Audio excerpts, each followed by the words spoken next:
Winning. I've outsmarted you on a number of levels. Beta. Well, actually, King's not. Beta. That was a hot mess inside a dumpster fire, inside a train wreck. Keep your mouth shut. I'm going to go in there and slap your face. You know, we're going to rise like the Phoenix. And Get in my limousine. Ride on 85. Get in my Learjet. Woo! Welcome back to the Asterisk Collusion podcast. You're here with the King and my main man, the Grizz. Grizz, how are you doing? Been too long. It's been a few weeks, and we got busy lives, and the ladies can't keep their hands off any guy in the Ashton Cup. If you're in the Ashton Cup, you're a hot commodity, especially speaking for the commish. I mean, he was at Foreigner last night, and I know that he told me some wild stories. I can only imagine. Yes, no, you're right. Busy lives, making deals, balling, just all the usual Ashton Cup stuff that most people don't know about. It's been 3 or 4 weeks since we've been able to do this, and so much has changed. The trade winds are brewing, and teams are gambling. I love it. I only had probably the third or fourth trade, and I did that with Tuna. I traded White and Ford, who are both serviceable running backs, and White's been playing really well. And I got Jacobs, and I was like, man, if I'm going to go for it, I'm going to go for it. And you did a trade recently and acquired Jefferson. So there's a lot of interesting things going on. There's been a lot of players hurt. Some guys are coming back. Fields is coming back, and I got just today. I saw that Watson is out for the year. Didn't really do much for me, but he had some decent weeks, as sloppy as it was. But let's talk about the points and where the Ashland Cup lies right now. How do you feel about points, and how do you feel about points at the end of the year? What do you think is going to end? What do you see at season's end? Well, I'm actually pretty shocked. We were kind of talking about this right before we went live. There's 6 teams and 1,200 point, right? In the 1,200 points, the point leader right now is your bro, Gatos, with 1,257. But I mean, look at that. I mean, if you look, Nate Gates 1,252. You are at 1,253. I mean, you're right on his heels. After a big weekend for me, I'm only 20 points behind. Sleeper's right on my heels, 1,234. I mean, even LTD over here, 1,206. I mean, he's within 50 points of that. As it's shown, one bad week from everyone, and he could be in the points leader. You never know. Yeah, I'm looking at teams, and you could round up a little bit. Magic Mike, you could put in that category. Tuna's got a little bit of room. I mean, space, I guess you could say. This goal, drill. Who's you can almost even round up to 1,200. Oracle is hurting, but I mean, legitimately, we have 9 or 10 teams that are kind of there. 6 teams, I think, almost neck and neck. I mean, honestly, you or Sleeper at the bottom of that 1,200 range could easily have a good week and be in first place after this week. So it's exciting, and we kind of talked about it, and my dad discussed it too. This is probably the tightest it's ever been. I predict it's probably happened in years past. It's been so long I don't remember. We may have 4 or 5 teams going into the very last week where we may have the first ever Ashton Cup to win this by a hair. Could go down to a field goal, the 8 o'clock game or something. I know you gotta watch your lineups, make sure you set them right. Every point matters right now, and I mean, Magic and Huza. Well, I can't really count Huza. Is he really going to be in it at the end? I don't know. It's amazing, but look at him. He's 2-8. I know, and he's near 1,200 points, and then you got Tuna at 7-3, and Gerald's got about 40 or 50 more points than him. That is just crazy, mind-boggling. Strength of schedule, is Huza would say. Famous last words. I mean, the points race is definitely tight. like you say, I commend the teams making moves. I mean, at least they're trying. I mean, you can argue whether the move is going to be right or wrong, right or wrong, but I kind of question some of the teams that are just sitting there like that are kind of they're on the cusp and they haven't really done anything. Yeah, some of these guys are multiple quarterbacks, and it's really weird. I'll tell you what, the free agent waiver wire, it is complete trash unless you're cycling through defenses and kickers. And I think as the league unwinds toward the end of the year, those are going to be some critical things to look out for, because there's going to be some good defense and kickers some weeks, and those are critical things to watch for. So don't sleep on your free agent waiver wire still. It still has some value to some capacity. The quarterbacks, running backs, and wide receivers are pretty garbage, but even tight ends, I think you could probably sneak in a player and get like 15 points here and there. There are a lot of interesting things to watch out for, some matchups. This past week I thought was kind of boring, but teams are they're starting to shape up. There's a lot of bad football teams out there. I mean, a lot of bad matchups. I mean, you got Carolina in Dallas this week. I mean, you're foaming at the mouth at that game. And there's a lot of weird games, like Arizona's got their quarterback coming back and they play Houston. It's just, I mean, who would have thought that CJ Stroud would be a fantasy monster this year? I mean, good Lord. Yeah, rookie QBs never a factor. I mean, it's a learning curve. Even for a good rookie quarterback, usually it's just not worth starting. But Stroud's proven all doubters wrong, at least so far. He's actually, I think he's a top 5 QB, isn't he? Yeah, I'm sure he's up there. He's had some huge monster weeks. And we got some fun matchups this week, and Thanksgiving's coming up. So guys, look for your rosters and make sure you're not drinking too much on the holiday week, because there's going to be a lot of stuff to monitor. Yeah, I think actually it's funny. Your brother said, I think he said it in jest, but like he wasn't wrong. This league, I mean, we're picking guys up that are 3 weeks out from being relevant. Yeah, I'm surprised somebody hasn't picked up Fryermuth yet. You know what I mean? Stuff like that. Actually, I think somebody did. Well, I mean, so we got a lot of things going on. I mean, really, first place, we don't even, Gatos is in first place, but between Nate Gate, and Ryan, I mean, that's just, there's, in terms of how much football there is, and there's 3 teams behind us. I mean, it's going to be really interesting. What I'm hoping for is some team, I mean, I want to be in first place, of course, but somebody just doesn't get really hot and start scoring like 170, 180 every week. I mean, that's a really hard thing to do in our league, but I'm hoping, like, I've had Fields, I've been without Fields for 4 weeks, and that's DJ Moore has suffered from that. So I'm hoping to get some points out of that. Hopefully he comes back healthy. He played great at the end of last year. So there's a lot of things going on, but I'm looking real quick at our waiver wire budget.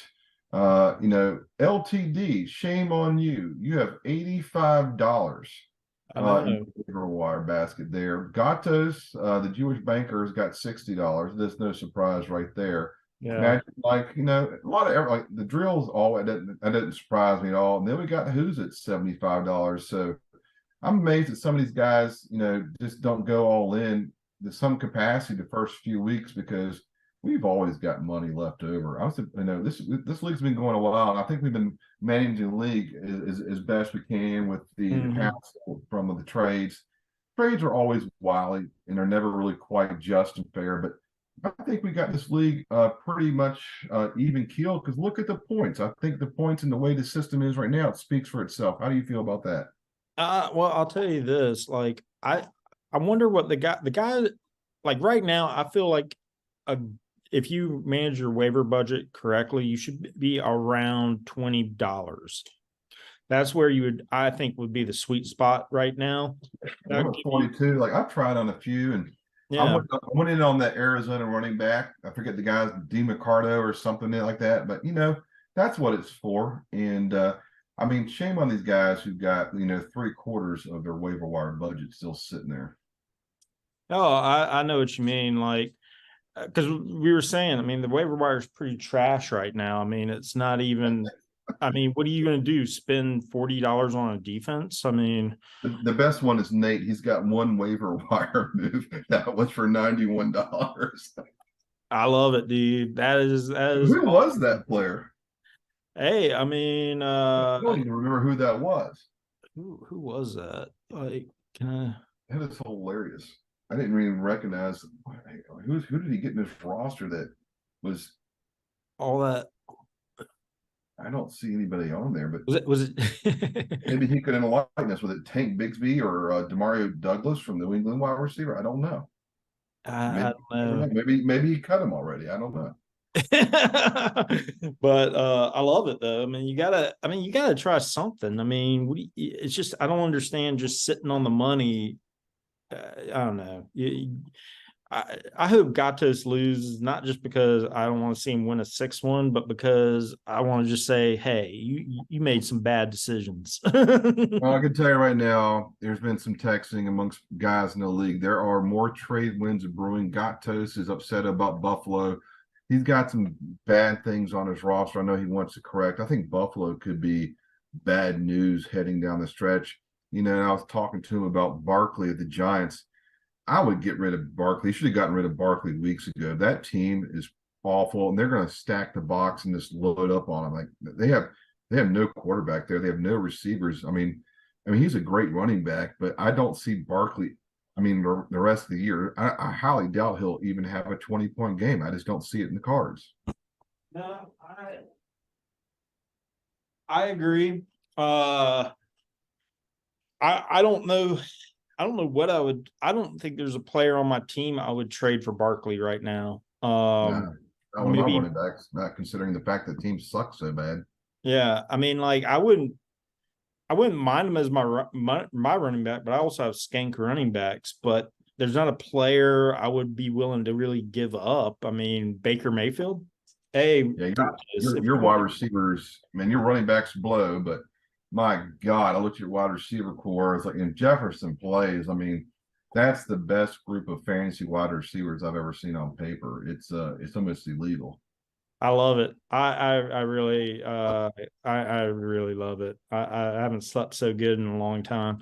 Yeah, if Jefferson does play, just watch out. I'm gonna hopefully boat race this to the finish line, but we'll see what happens. I'll take the risk. It's going to be a tight finish this year. I think we're going to have 2 or 3 teams definitely. My prediction is you will at least have 3 teams within 20, 30 points heading into the last week. Yeah. Yeah, I think for me, like I think Jefferson, I don't think he plays this week. I think there might be a good chance of him playing the following week, but then again, they may try to keep him out until after the bye. But yeah, I think this week it's going to be cold weather in Denver. I think they may try to just hold him out, hamstring issues and all that. What does he have? Is it just a hamstring pull? Yeah. Yeah, that's kind of lingers. You never know. So that could be your bread and butter. If he comes back, and you also got Dobbs there. So I'll tell you what, man, my conversation with a few people, I would let Cousins walk because he's going to want big money. And Dobbs has looked good. He's looked serviceable. Just draft another quarterback or just maybe keep him for a year and then draft a quarterback the year after. You could pay Dobbs less money, and I don't think he's a problem there. No, Dobbs is solid. I mean, Dobbs has earned a paycheck this year. That's for sure. Like he's going to get paid somewhere. If I was the Vikings, I'd keep him. Yeah, I mean, I like him. I think he's going to get a home somewhere. That's for sure. He looks like he belongs there. The Vikings just need a running back and to rebuild their defense. And but let's get into this week's matchup. So we kind of established where the league is at. We got 7 more games in the season. Real quick, when does the trade deadline end in our league? It's got to be soon. That is a great question that I don't have the answer to. Unless I get like a good trade offer, I might be done with trades altogether. So They got to be coming down to the last week or two because we usually shut it off around that time of year. So guys, get your trades in because you know it's coming to an end because we're halfway past the marker here in the season. I think we're almost 2/3 of the way. So we're coming down the stretch. It's hot, and let's get into week 11 matchups. We're in week 11. Wow. It's been a season. All right, well, let's just jump into mine and Nate Gates. This is a critical game right here. We got two top tier teams right now. Mm-hmm. I mean, Prescott and CeeDee Lamb, those two could get like 70, 80 points. And AJ Brown could play really well because the Super Bowl, that was a lot of points in the Super Bowl. And I was talking to the thing is, I don't know if Hurts is questionable, which I saw, and they have Goddard's out for the Eagles for a while. So AJ Brown and the other receiver Devontae Smith could be playing very well for the Philadelphia Eagles. You've got Warren, that's a great pickup. I mean, I don't know about the Dallas running back there. Schultz has actually provided to have some good games in spurts. Yeah. Same thing Like with Reed in Green Bay. Yeah. Yeah, like I'm hoping for Schultz. Schultz has been pretty solid for the most part. Had a down week in Carolina against Carolina, but overall pretty good. Your money's on Dallas though, because they've been passing the ball a lot. I mean, Prescott to me is, I mean, not Prescott, Pollard has been very kind of quiet, not great. And that game is weird because, I mean, Dallas could be up 30 at halftime and have two rushing touchdowns in like a pick six. And that kind of stuff happens, as you know, and Dallas could roll that game and pull Prescott out for third quarter. So Prescott could just go off and have 4 touchdowns the first half and keep on going. So that's a very interesting one. Then we got Nate Gates' team, who says on Yahoo, I think the only reason he's really favored so much is because of your Dallas running back. I mean, you're Cleveland versus Pittsburgh. I don't see Warren doing great, but you never know. I mean, the Browns have a stellar defense. Yeah. I didn't know James Conner was even back. That's kind of, you got to watch out for that one because they got Kyle Murray back there and they're playing Houston. Conner might have some significant value this week. Yeah, and you also got Hollywood Brown. So, man, that is a weird. And I think what it's going to come down to, I think, with Nate is if Keenan Allen continues to play, he's questionable. I think if Keenan Allen is out, that's really going to hurt him. And Stephon Diggs played awful last week, and he's playing a really good Jets defense. That you guys, I can't even pick that one out. There's just so many and if or buts. But looking at, I mean, your big factor is the Cowboys versus Carolina. I mean, again, like I said, you could get 60 or 70 points out of that, and because of that, I'll lean you towards your team this week. Yeah, that's right. All Cowboys all the time. I'm going to lean towards me as also. Maybe I'll get some good news this week and Justin Jefferson comes back. I don't know. But we'll see. We got plan B in action. That's for sure. Nate Gates got some Cardinals, in his favor. That's a hard thing and a weird thing to say. Yeah, that is. Hold on 1 second. We got drill with Mr. CJ Stroud. Puka Nuka still in the fantasy realm. Yeah. Oracle. That is the might be the ugliest game so far this year. Yeah. Cup, I don't know what Cup hasn't even since he's come back, he hasn't really provided a big boost yet this year. I don't recall him really going off at all this year yet. Nah, let's see. We'll take a look real quick. He's had Arizona hit 27 points. That's a nice game, but that's it. And that's Arizona. That's probably why nobody noticed it. Yeah, that's it. Yeah, you're right. He's had a bye. Maybe the whole dynamic with Cooper Kupp and Puka Nuka, because Stafford's been hurt, right? Yeah, I don't know if he's coming back yet. And as long as he's out, I mean, Cooper Kupp, he's not. I mean, if he's playing, if Stafford's out, I don't see Puka or Cooper Kupp putting up over 15 points. Maybe one of them, but they're not going to be. That team does not look good on paper. No, I don't want any Rams on my squad. That's for sure. But yeah, this is not a sexy matchup on either side of the ball here. I mean, because of Stroud, I like St. Brown. James Cook has actually been a decent running back. If he keeps the ball off the ground, he fumbled the ball 3 times last game, got one of them back. I mean, Henderson, the Rams running back, that guy's just, weird. I don't even know much about Hudson, the tight end for Cincy. Gary Wilson's a beast. I mean, he just doesn't have anybody getting him the ball. He's listed as questionable.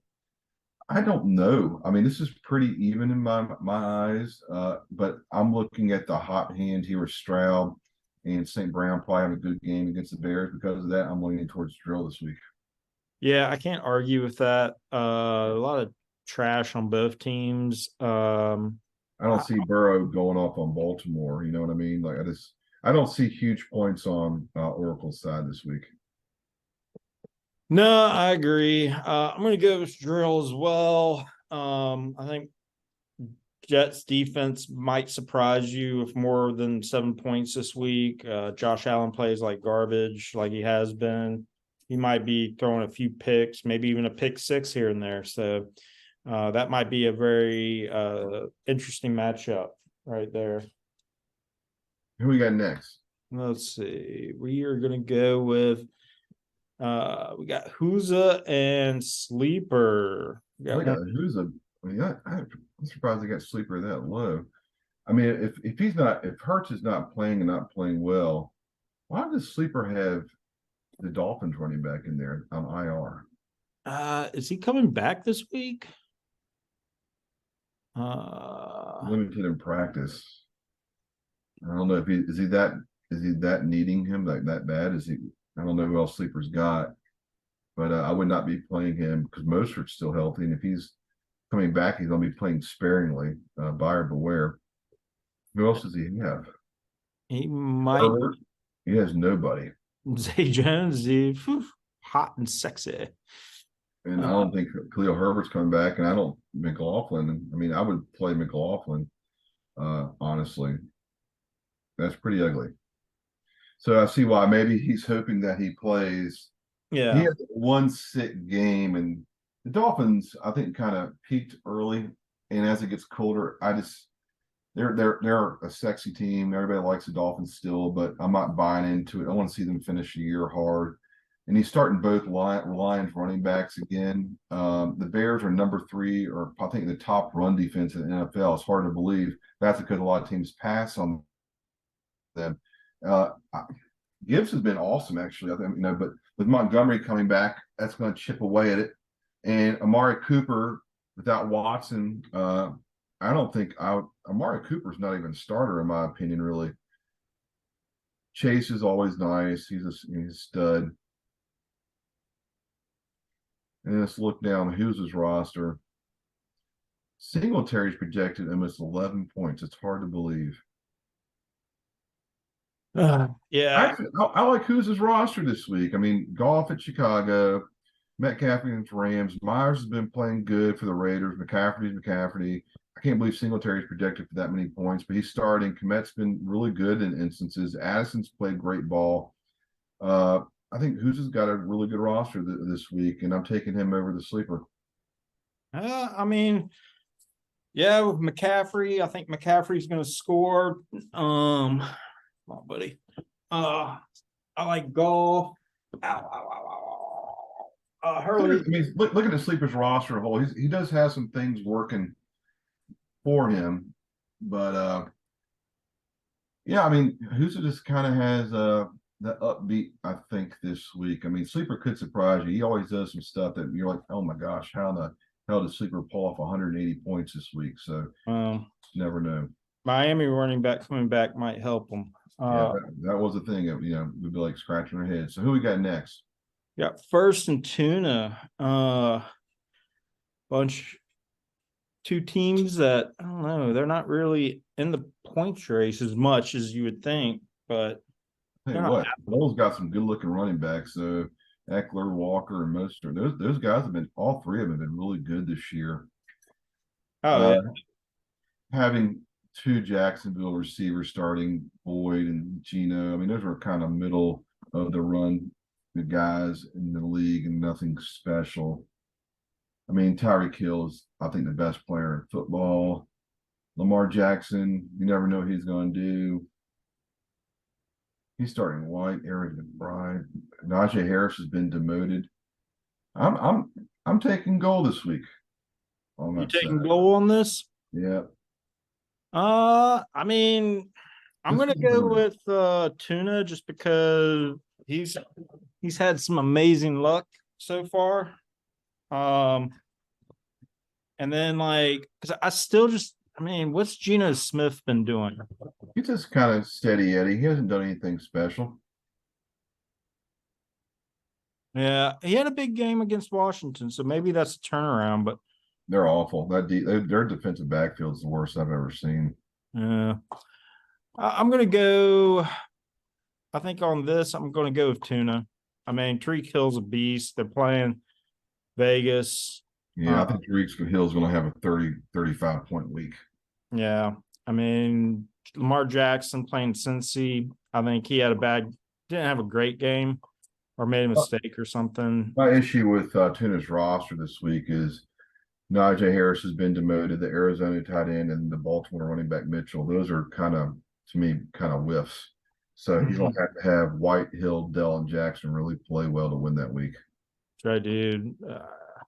Let's see. I'm going to go Tuna. You're going first. All right. We'll see. Let's see what we got. We got LTD versus Gatos. This is It's a rivalry here. Rivalry matchup. Watch out, people. Let's see here. Patrick Mahomes is I want to see what Patrick Mahomes can do against Philadelphia because their defense is better. Philadelphia is very strong everywhere. And Patrick Mahomes has been, I think, very inconsistent. His wide receivers are just lethargic. It's just Kelsey and a decent running game. I think Philadelphia is going to win that ball game if they're healthy and probably embarrass them. I wouldn't be surprised at all. I think Philadelphia is that good. Their pass rush is elite. If you get to Mahomes, he can have some problems. Godwin's been okay. Ayuk has been, I think, pretty good when he's played. Aaron Jones, I'm surprised, is projected at 14 points because I don't remember him playing. Now, Travis Etienne, he's been playing really good. Laporta's been playing really good. How is he projected at 15 points when his best game's been 17 all year long? That's Yahoo for you, garbage. That is stupid. Rice for Kansas City, so he's banking on that. I mean, I'm not trying to trash LTD here, but how is he? He must have a good bench for some guys on bye week because that does not look like a very good. Oh, he's got Robinson. Zay Flowers has been playing pretty good. I'm surprised LTD's been doing a good job managing his team because I'm looking at some of these other rosters. I'm surprised he's that high in the points right now. Oh, he's savvy, dude. He's a savvy manager right there. And Gatos, I'll tell you what, I do like Gatos's roster overall. He doesn't have, he's got Minnesota running back Chandler, hoping he is starting. And he could this week. I might start him in my other league as well. Deontay Johnson and Barkley questionable, and I think Deontay Johnson's going to have a rough week versus the Browns. Barkley is going to get destroyed against Washington most likely. McLaren could have a very good game against the Giants. I think Allen's going to have a hard game against the Jets. I tell you what, this is a really hard one for me to figure out between the two. Both these teams are not looking strong in this week's matchups. No. I think this could be a low-scoring game for both. I think the team that wins this will probably be around 100 to 110 points. No, I agree. I'm not really too crazy. I'm kind of leaning towards LTD on this because Allen's trending down. Scary Terry hasn't been that scary. I mean, Barkley, we've gone over that. I think I don't know. I think Kelsey could. I mean, he's having the Swift hangover. Who knows what he's doing? Yeah, Gatos. I mean, I think his biggest players this week are Brees Hall and Kelsey. Yeah, he needs McLaren to really have a good game to get in this one because, I mean, Ayuk and Etienne and Laporta. I mean, this will be a close ball game, but I'm leaning towards the LTD this week because of the matchups. Yeah, I just think maybe the matchups have got them. We'll see. We'll see what happens, but I'm going LTD. Let's see. We got one last matchup. We got about 5 minutes left. We got Magic Magic Mike. Mike, Field of Dreams here. A lot of mines really depends, like we talked about. What is Justin Fields when he comes back? That's huge. And I've been decimated at quarterback. I got Carr by after he got hurt. Watson cut today because he got shoulder surgery. And it's so bad I had to pick up Pickett, the quarterback for the Steelers, just to have a body. I never had to deal with a quarterback issue like this before. So hopefully Fields bounces back. And I mean, I have some good starting guys like Jacobs, I'm hoping, and Williams. Hawkinson's just so weird. He's questionable every week, and he's been playing solid almost every week. I can't put him on the bench until he burned me because I didn't start him last week. I'm going to continue to start the guy until he screws up. I think Devontae Smith's going to play well against Kansas City. Yeah, I mean, like, yeah, I would go Hawkinson. I mean, like you say, he had 28 this past. I mean, the last 4 weeks, he's had pretty good games. I mean, for a tight end, especially. Yeah, it's tight end position. So if you get more than 13 or 14 points on average out of your tight end, it's not bad. But I mean, I do like Magic Mike's team. I liked him a lot in the beginning. Waddle's off the injury report. He's got it. I mean, every single player he's got starting is good. And I think this will be a close matchup. It really comes down to what Fields does. And because I'm not sure of what Fields is doing this week, coming off an injury, looking at the rosters overall and starting, I'm kind of leaning a little bit more towards Magic Mike this week. Sorry. I do like Magic Mike's lineup this week. I mean, Mixon versus Baltimore is going to be tough. Kirk is just kind of a one-trick pony. He'll play good 1 week and disappear for 2. Hey. Yeah, you regulate over there, Coop. This is the Cooper Dog Training Podcast. 2 dogs and a podcast do not mix. You gotta be the alpha there, Coop. You gotta take charge, like LTD. Well, no, I agree with you. I like Magic's matchups a lot this week. He's got some big names on his roster. Waddle's coming back, and I think Herbert could destroy Green Bay. My biggest issue is Fields. It's just too hot and cold, and I don't know where to gravitate towards that. Yahoo's got us projected pretty close to me having the edge, but I mean, anything could happen this week between that. But I do like kind of leaning a little bit more toward Magic. So those are our matchup reviews this week, and let us know what you think, guys. But hey, I hope you guys all suck toward the end of the year, and except for Coop and I, we're going to run away with it. Maybe just be the podcast duo toward the stretch. What do you think about that? I love it, dude. Get me away from these dogs. All right, man. You have a good night, and just remember, how we say it? We're right, and you're wrong. All right, guys. Adios. Later.